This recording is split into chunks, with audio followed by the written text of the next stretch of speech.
चलो चाय अच्छे से पक गई, ऐसा करती हूँ चाय के साथ सादे पराठे बना लेती हूँ, या फिर एक बार सासू माँ और जेठानी जी से पूछ लेती हूँ। एक दिन पहले ही बेला शादी करके अपने ससुराल में आई थी। जैसे ही वह किचन से बाहर आती है तो वहाँ 2 बोरी में हरी मिर्च रखी थी। माँ जी देखिए, इस बार माँ ने 2 बोरी मिर्ची भिजवाई है, और मिर्च भी कितनी मोटी मोटी है। मैं तो सोच रही थी मंडी से मिर्च खरीद कर लाने की, भरवा अचार डालने के लिए। अच्छा है खर्चा बच गया। माँ जी मैं ये पूछने आई थी, आप लोग चाय के साथ पराठे खा लेंगे ना नाश्ते में? इस पर जेठानी रचना फरमाइश जताते हुए, देवरानी जी, हमारी फैमिली में इतना फीका नाश्ता कोई नहीं खाता। हम लोग तीखा जरा तेज खाते हैं। ऐसा करो तुम चाय के साथ तीखे तीखे मिर्च के पकौड़े बना लो। क्या मिर्ची के पकौड़े? पर रचना भाभी, अभी तो कितना गर्मी भरा मौसम चल रहा है। मिर्च के पकौड़े खाने से पेट में जलन मच जाएगी। हल्का फुल्का खाना ही अच्छा रहेगा। बहू, हम मिर्ची के पकौड़े खा भी लेंगे और पचा भी लेंगे, इसलिए तू डॉक्टरी झाड़ने से अच्छा है जाकर पकौड़े बना ले। जी माँ। बेला किचन में आ जाती है, तभी पीछे से जेठानी 4-5 किलो तीखी मिर्च लेकर आती है। ये लो देवरानी जी, इस मिर्च को काट कर कुरकुरे क्रिस्पी पकौड़े बना लेना, और इस बरनी में लाल कुटी कश्मीरी मिर्च है, इसे भी डाल लेना। हे भगवान, ये जेठानी जी कुछ ज्यादा ही तीखा खाती हैं। ये हरी मिर्च देखने में कितनी तीखी लग रही है, और ये ऊपर से और मिर्च पाउडर डालने का ऑर्डर दे रही है। मुझे क्या खुद ही खाकर बम की तरह फटेंगी। बड़बड़ाते हुए बेला मिर्ची काटना चालू करती है। अगा, ये तीखी मिर्च काटकर मेरा तो हाथ तेजाब जैसे जल रहा है। बेला फटाफट से फ्रिज से बर्फ निकालकर रोते हुए रगड़ती है। भगवान क्या जुल्म है, अब जाकर जलन कम हुई है। अरे बहू, मिर्ची के पकौड़े बन गए तो फटाफट से ले जा। भूख के मारे पेट में चूहे कबड्डी खेल रहे हैं। जी ससुर जी, लाई, फटाफट से पकौड़े छान लेती हूँ। इतनी सारी मिर्च के पकौड़े बनाते हुए बेचारी बहू पसीने से नहा जाती है और चाय पकौड़ी परोसती है। लाओ बहू, जल्दी करो। अरे लाओ जल्दी से, मेरे मन पसंदीदा मिर्चदार पकौड़े परोस दो। देखते देखते सब पकौड़े पर टूट पड़ते हैं। वाह बहू, बड़ा ही मस्त तीखा तीखा मिर्ची का पकौड़ा बनाया है तूने तो। चाय की चुस्की के साथ चटपटे मिर्ची के पकौड़े खाकर डबल मजा आ गया। सच में भाभी, आपने बड़े स्पाइसी और टेस्टी पकौड़ी बनाए हैं। सबको इतने चाव से मिर्ची के पकौड़े खाता देखकर बहू मन में खिटपिट कर रही थी। मुझे तो लगा था कि मेरी जेठानी ही केवल तीखा खाने की चटोरी है, मगर यहाँ तो सभी एक ही थाली के चट्टे बट्टे हैं। खा ये रहे हैं और जुबान मेरी जल रही है। अरे देवरानी जी, तुम हम लोगों का मुंह ही देखती रहोगी क्या? बैठकर तुम भी पकौड़े का स्वाद लो। नहीं नहीं नहीं, आप लोग खाइए, मैं लास्ट में खा लूंगी। अरे बहू, हमारे घर में आखिर में खाने का रिवाज नहीं है, बैठकर खा लो। सबके जबरदस्ती करने और बेला जैसे एक पकौड़ा चखती है तो सीसी करने लगती है। पानी, शुभम जी पानी दो, नहीं तो मेरा दम निकल जाएगा। हाँ हाँ देता हूँ, ये लो पियो। तीखा लगने के चलते बहू गट गट पानी पी जाती है। तभी रचना रेशा खिल्ली उड़ाती है। भाभी, एक पकौड़ा खाकर ही आप तो पॉपकॉर्न की तरह उछल रही थी। लगता है तुम हरी मिर्च नहीं खाती हो। जेठानी जी, मेरे मायके में खाने में कम मिर्च डलती है, ज्यादा तीखा मुझे बर्दाश्त नहीं है। भाभी, फिर तो आप तीखा खाने की आदत डाल लीजिए, तभी हमारी जमेगी। हमारे परिवार में बिना मिर्च के खाना पीना नहीं होता। शालू की बात सुनकर बेला की शक्ल लाल मिर्च की तरह बन जाती है, क्योंकि मिर्ची से उसका 36 का आंकड़ा था। अब देखना यह था कि बेला सिर्फ मिर्ची खाने वाले ससुराल वालों के रंग में ढलेगी या उन्हें बदलेगी नाश्ते के बाद।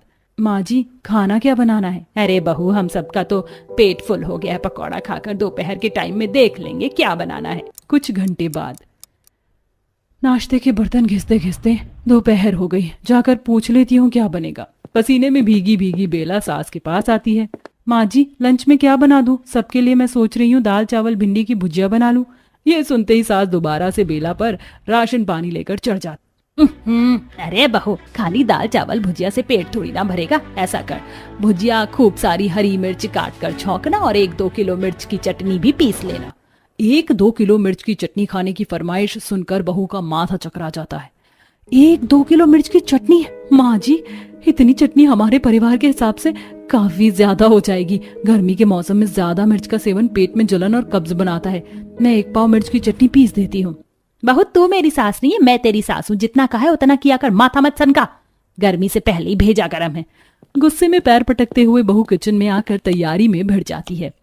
हे भगवान, कहाँ आकर फंस गई मैं इस मिर्च खाने वाले महान ससुराल में।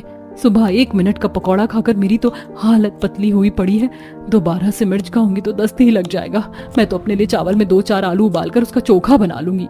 भड़कते हुए बहू पसीने पसीने होकर मिर्चदार दाल चावल चढ़ाकर मिर्ची की चटनी पीसने लगती है।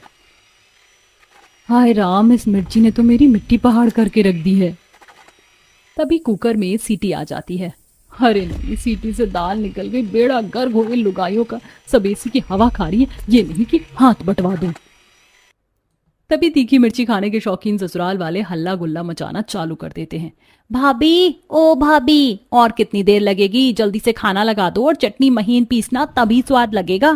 देख देख लो इस भूखी नंद को। महारानी ऑर्डर झाड़ रही है जैसे होटल में ठूसने बैठी है, और मैं वेटर लग रही हूँ। इतनी मिर्ची में ये मिर्च वाला खाना बनाते बनाते हलवाई से बुरी हालत हो गई है मेरी तो। गुस्से में लाल पीली होकर बेला मिर्ची की चटनी पीसने लगती है। तभी छींटा उड़कर उसकी आंख में पड़ जाता है। माँ, मेरी आंख।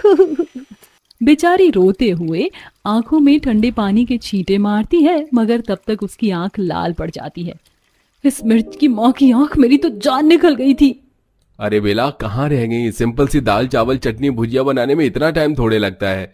ऐसे भी कौन सी बीरबल की खिचड़ी पका रही हो? पति की इस बात पर बेला गुस्से में दांत पीस लेती है और सब कुछ परोसती है। तभी ससुर मिर्ची की चटनी देखकर गाने लगते हैं। ओह ओह उफ उफ मिर्ची, हाय हाय मिर्ची, उफ उफ उफ उफ उफ मिर्ची, हाय हाय मिर्ची, हाय हाय मिर्ची। हे भगवान, लगता है सिर्फ मिर्ची खा खा कर सबके ऊपर वाला माला खिसक गया है। खाना छोड़कर गाना गा रहे हैं। अरे वाह, ये मिर्च की चटनी देखने में तो बड़ी दमदार लग रही है। सारी चटनी तो मैं चाटूंगा आज। अरे ओ बुद्धू, चुपचाप से आधी चटनी इधर पास कर दो, वरना लगाऊंगी एक कंटाप, कान झंझना जाएगा। सास ससुर दोनों मिर्च की चटनी खाने के लिए झगड़ा कर लेते हैं। पूरे ससुराल वालों को सिर्फ और सिर्फ मिर्ची का चस्का लगा देखकर बेला माथा पीट लेती है। भाई वाह, क्या बढ़िया दमदार मिर्च की चटनी बनी थी। इसीलिए तो मिर्च की चटनी का मुकाबला धनिया पुदीने की चटनी से तो बिल्कुल भी नहीं है। हे भगवान, इंसान है कि राक्षस? देखना जरा, इतनी जहर भरी मिर्च की चटनी कैसे चाट कर खा रहे हैं। आंसू आ रहे हैं फिर भी। बहू, रात के खाने में मिर्ची की सालन वाली सब्जी और मिर्च वाली रोटी बनाना। ये सुनते ही बहू का गुस्सा 7वें आसमान पर पहुंच जाता है। भैंस की आंख, अब ये क्या भसूड़ी है? हरी मिर्च की सब्जी तक तो सही था, लेकिन ये मिर्च की रोटी कौन खाता है? कैसे नमूने ससुराल वाले मिले हैं? सबके खाने के बाद बड़ी मुश्किल से 1-2 चम्मच मिर्च वाले दाल चावल और चटनी वो खाती है। इतने में बेचारी के कान से धुआं निकल जाता है। रात को वह मिर्च की सालन वाली सब्जी बनाती है। इसी तरह सिर्फ मिर्ची खाने के शौकीन ससुराल में बेला घुन की तरह पिस रही थी। फिर एक दिन कड़ी धूप में मिर्ची का अचार डालते हुए, हे भगवान, इस मिर्ची खाने वाले ससुराल में मैं तो हरी सब्जी खाने के लिए तरस कर रह गई हूँ। कितने दिन हो गए मुझे भरपेट खाना खाए। दिन रात मिर्चदार खाने के सेवन से ससुराल वालों को दस्त लग जाते हैं, जिससे सुबह होते ही बाथरूम के बाहर लाइन लग जाती है। तभी ससुर पेट पकड़े बाथरूम में खटखटाते हुए, हाय रे, मर गया रे। ओह, अरे वाह सुमित्रा जी, ओह भगवान करे। अरे फटाफट से दरवाजा खोलो, वरना मेरा रायता यहीं फैल जाएगा। जोर की आई है। मेरा पेट खुद सटका पड़ा है, मुझे हल्का होने दो पहले अच्छे से। तभी दोनों ननद भी आ जाती हैं। आई मम्मी, मेरे पेट में बहुत तेज मरोड़ का दर्द उठ रहा है। भाभी, एक गिलास इनो दे दो। अभी बनाती हूँ। जानबूझकर बेला इनो के अंदर पिसी हुई मिर्च भरकर डाल देती है, जिसको पीकर रेशा भुट्टे की तरह उछल पड़ती है। हई माँ, अरे भाभी, आपका दिमाग खराब हो गया क्या? इनो में मिर्च कौन मिलाता है? रेशा, तुम्हें ही तो तीखा पसंद है, तो मैंने टेस्ट के लिए मिला दिया था। मैं आप सब लोगों को बार बार मिर्ची वाला खाना खाने के लिए परहेज करने को कह रही थी। मैं तो पागल थी ना, अब भुगतना पड़ रहा है ना सेहत से। आखिर में बेला डॉक्टर को बुलाती है, जो सबको मिर्ची वाला खाना खाने से मना करते हैं और ठंडा शरबत, हरी साग सब्जी और हल्का फुल्का खाना खाने की हिदायत देकर जाते हैं। जिसके बाद से सिर्फ मिर्ची खाने वाले चटोरे ससुराल वालों को सबक मिल जाता है और अब वह कम मिर्च का खाना खाने लगते हैं। मुझे तो बस इंतजार है कि तुम कब अपने हाथ से खाना बनाकर मुझे खिलाओगी। हाँ हाँ, क्यों नहीं। बस जब तक शादी नहीं हुई है तभी तक। उसके बाद तो तुम्हें मेरी पसंद का खाना ही खाना है। कुछ दिन बाद अर्पिता और कौशल की एक दूसरे से शादी हो जाती है। आओ बहू रानी, घर के अंदर आओ। अगले दिन सुबह अर्पिता अपनी पहली रसोई का खाना बनाने के लिए रसोई में आती है। आज मेरी पहली रसोई की रस्म है और मैंने कौशल से वादा किया था कि उन्हें अपने मनपसंद का खाना बनाकर खिलाऊंगी। एक काम करती हूँ, मटर पनीर, शाही पनीर, पालक पनीर, रायता, पूरी, पुलाव, मूंग दाल का हलवा, गुलाब जामुन सब बना लेती हूँ। अर्पिता खुशी खुशी खाना बना रही होती है, तभी वहां पर कामिनी आती है। ये सब क्या बना लिया देवरानी जी? बनाने से पहले आप एक बार मुझसे पूछती तो। खैर छोड़ो, इन सबको डस्टबिन में डाल दो और अभी एक काम करो, आलू गोभी की सब्जी, रोटियां और मीठे में सूजी का हलवा, बस ठीक है, इतना बना लो। कामिनी के जाने के बाद ये सब क्या है? पहली रसोई की रस्म मेरी है और खाना मैं अपनी जेठानी की पसंद का बना रही हूँ। इतनी मेहनत से सब कुछ तैयार किया था और जेठानी जी ने पल भर में सब कुछ डस्टबिन में फेंकवा दिया। अब अर्पिता अपने पहले रसोई के खाने में अपनी जेठानी के पसंद का खाना सबको सर्व करती है। ये क्या बहू, खाना तो बहुत सिंपल सा बना लिया तूने। मुझे तो लगा था कि कुछ तड़कता भड़कता बनाएगी। लगता है अर्पिता का शादी की थकान अभी तक खत्म नहीं हुई है। क्यों अर्पिता? नहीं नहीं, ऐसी बात नहीं है। अब रात को अर्पिता खाना बनाते हुए खुद से कहती है, सुबह इतनी मेहनत से मैंने इतने सारे पकवान बनाए थे और जेठानी जी ने मेरा सारा खाना डस्टबिन में डलवा दिया। खाने के मामले में जेठानी जी की पसंद बहुत फीकी है। एक काम करती हूँ, सिंपल सी दाल रोटी बना देती हूँ। अब अर्पिता एक तरफ दाल और दूसरी तरफ रोटियां बेल रही होती है कि तभी वहां पर कामिनी आती है। ये क्या कर रही हो तुम? तुम्हारी कोई ट्रेन छूट रही है या तुम्हें कहीं जाना है कि किस बात की जल्दी मचा रही हो तुम? क्या हुआ जेठानी जी, आप अचानक से मुझ पर इतना गुस्सा क्यों कर रही हैं? ऐसा क्या कर दिया मैंने? क्या कर दिया पूछती हो? हर एक किससे पूछ कर तुम ये दाल रोटी बना रही हो? जेठानी जी, सुबह आपने ही तो मुझसे सिंपल सा खाना बनवाया था। मुझे लगा कि आपको सिंपल खाना पसंद है, इसलिए मैंने ये दाल रोटी बना दी। कोई जरूरत नहीं है। ये रोटियां तो फिर भी ठीक है, पर ये दाल अभी के अभी डस्टबिन में फेंको और रोटी के साथ 4 से 5 हरी सब्जियां बनाओ। कामिनी फिर से अपने मनपसंद के खाने का ऑर्डर देकर वहां से चली जाती है। मेरी जेठानी का कुछ ज्यादा ही हो रहा है। जब से आई हूँ सिर्फ इन्हीं की पसंद का खाना बना रही हूँ। अभी तक अपनी पसंद का कुछ नहीं खाया, ऊपर से ये चमका के भी मुझे ही चली गई। ऐसे थोड़ी ना होता है। कुछ देर बाद अर्पिता डाइनिंग टेबल पर जेठानी के पसंद का खाना बनाकर सर्व करती है। हाँ अर्पिता, आज तो सब्जी बहुत अच्छी बनाई है तुमने। बनाएगी कैसी नहीं, आखिर जेठानी की पसंद का खाना बना है तो अच्छा ही बनेगा ना।